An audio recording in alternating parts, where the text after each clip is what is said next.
லஸ்ட்காக உன் ஃப்ரெண்ட் பிரசாத் கூட I want have sex. I'm sorry வெற்றி.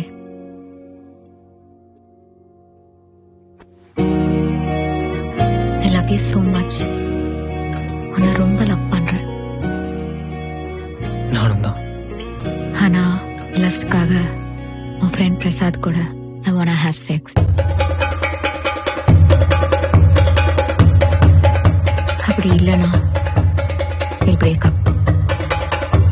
நீ என்னெல்லாம் வேலை பார்த்தேன்னு உங்க அப்பா அம்மா கிட்ட சொல்லிடுறேன். அனிதா, ஏய் எங்கடா போறோம்? ஹாய், வாங்க. ஹாய். Please come. ஏய் இங்க என்னடா கூட்டினு வந்த? உட்காருங்க. இந்தா. எப்படி இருக்க பிரசாத்? நல்லா இருக்க. ஓகே 5 minutes நான் போய் குளிச்சுட்டு வந்துடுறேன்.